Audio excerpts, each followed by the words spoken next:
Is it better to earn an A in an AP course or a B in a standard course? And how many AP and other advanced classes should you take? In this video, I'm going to talk about the role that course rigor plays in the admissions process and what you should consider before selecting your classes. Coming up.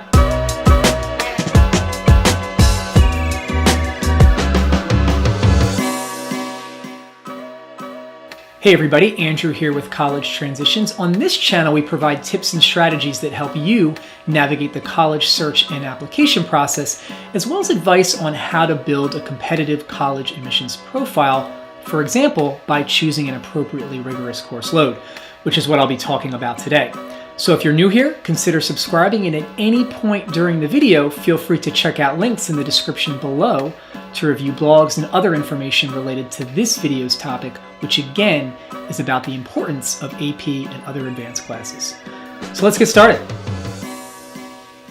We recently received a question from Joe, who attends Sharon High School in Sharon, Massachusetts. Joe says, "Dear Andrew, Michael, and Dave, I'm about to head into my junior year and have big hopes of enrolling at a really good college. Boston University and the University of Rochester are really high on my list. I'm having trouble deciding if I should take AP US History. Many of my friends are taking the course and some are looking at the same colleges as me. I want to take the course, but I'm not sure I do well. Is it better to register for AP or take Honors US History, a course that is usually much easier and one in which I could probably get an A?" So this is a choice that many students are faced with, especially as they enter into the latter part of their high school career.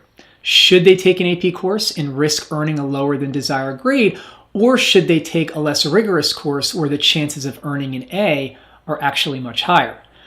Now, in response to this question, many simply say that it's better to choose the AP course and earn an A, but clearly this response isn't very helpful because many of us can't simply earn an A in every AP course that we take.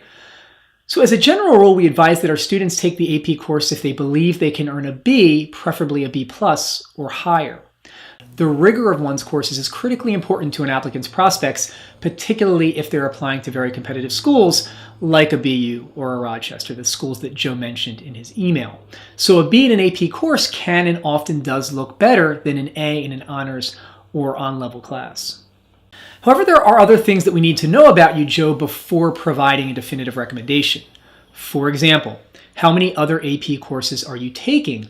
Typically, admissions officers at BU, Rochester, and other highly selective yet not uber elite schools look for students who take the most rigorous courses available to them in most, but not necessarily all, of their core subjects. In other words, 4 to 5 AP courses are great, but 2 to 3 AP courses may also get the job done, especially if the student does very well in those courses.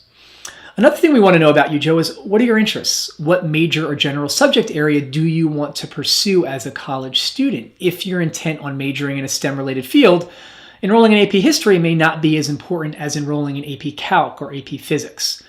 So if you have to decide between AP courses, you should always prioritize the AP courses related to your fields of interest.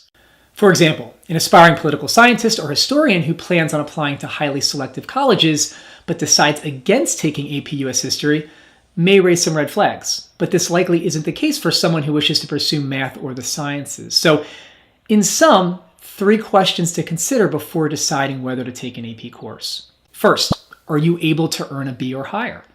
Second, is the course necessary for meeting a certain standard of rigor? In other words, will the course help you demonstrate to your prospective schools that you're tackling a challenging course load?